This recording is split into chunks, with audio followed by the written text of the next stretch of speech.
Eskalasi penyebaran COVID-19 belum juga menunjukkan tanda-tanda menurun. Setiap hari jumlah tenaga medis yang terpapar di Jakarta saja itu sampai 50 orang. Virus corona atau coronavirus. Assalamualaikum warahmatullahi wabarakatuh. Nama saya Dina Rasana dari Program Studi Pendidikan Bahasa dan Sastra Indonesia semester 2 Universitas Muhammadiyah Sukabumi akan membahas sedikit mengenai coronavirus atau COVID-19. Apa itu coronavirus? Coronavirus adalah suatu kelompok virus yang menyebabkan penyakit pada hewan atau manusia.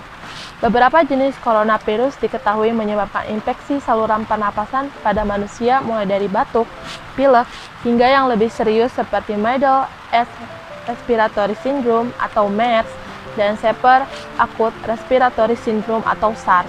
Coronavirus yang ditemukan baru-baru ini menyebabkan penyakit COVID-19. Jadi, apakah sama COVID dengan SARS? Jawabannya adalah tidak. Virus penyebab COVID-19 dan virus penyebab wabah SARS tahun 2003 memang memiliki hubungan genetik satu sama lain, namun berbeda.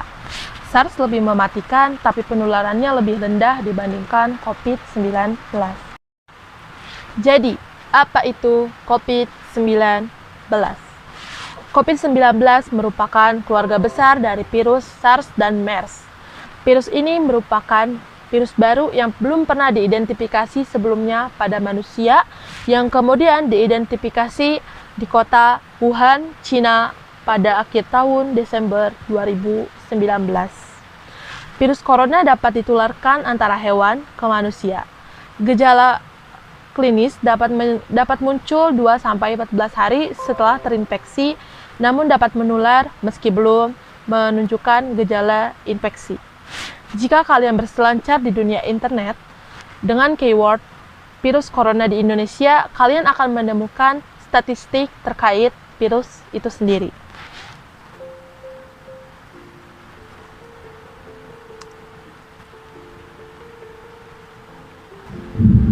Ringkasan kasus Indonesia, dunia. 4 juta.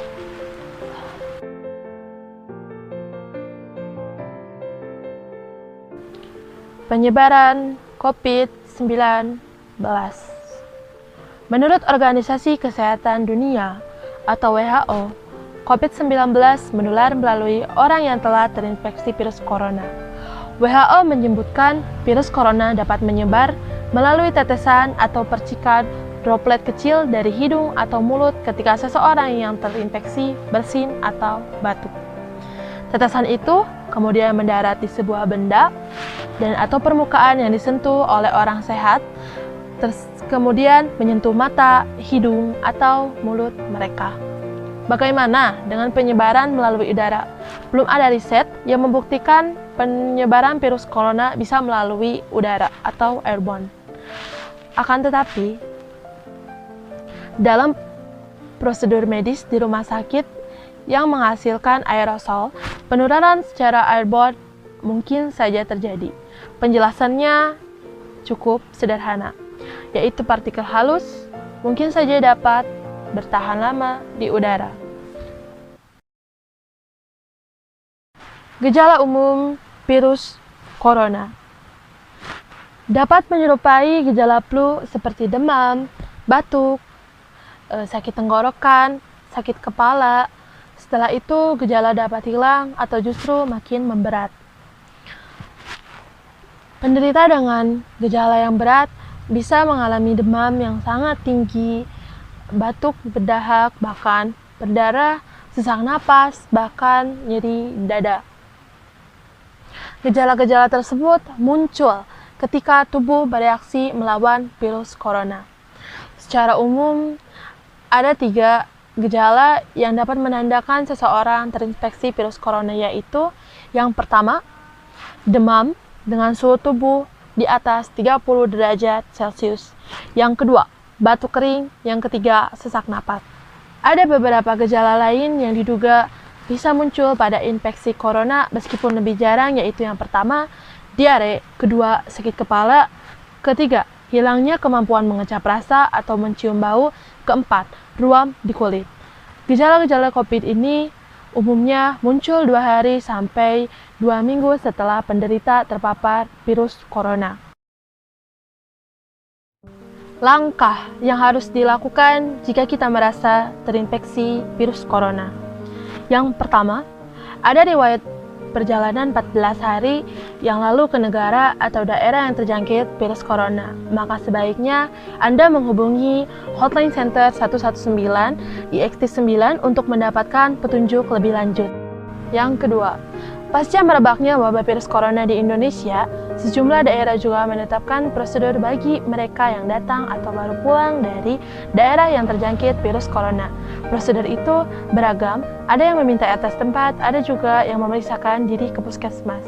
Yang ketiga, Anda juga diminta berikan situasi melalui hotline 119 IXT9 meski kondisi tubuh Anda sehat jika memiliki riwayat pernah kontak fisik dengan pasien yang sudah dinyatakan positif COVID-19.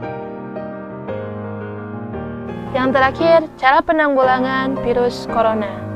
Yang pertama, cuci tangan lebih sering. Yang kedua, siku untuk menutup mulut saat batuk. Yang ketiga, wajah jangan terlalu disentuh. Yang keempat, jaga jarak dulu. Yang kelima, usahakan di rumah. Yang keenam, gunakan masker. Masker kain lebih disarankan. Yang ketujuh, hindari kerumunan. Yang kedelapan, hindari berjabat tangan. Yang kesembilan, selalu perbaharui informasi mengenai COVID. Yang ke-10, olahraga teratur. Yang ke-11, makan makanan bergizi. Sekian dari saya, mohon maaf jika banyak salah kata. Terima kasih. Wassalamualaikum warahmatullahi wabarakatuh.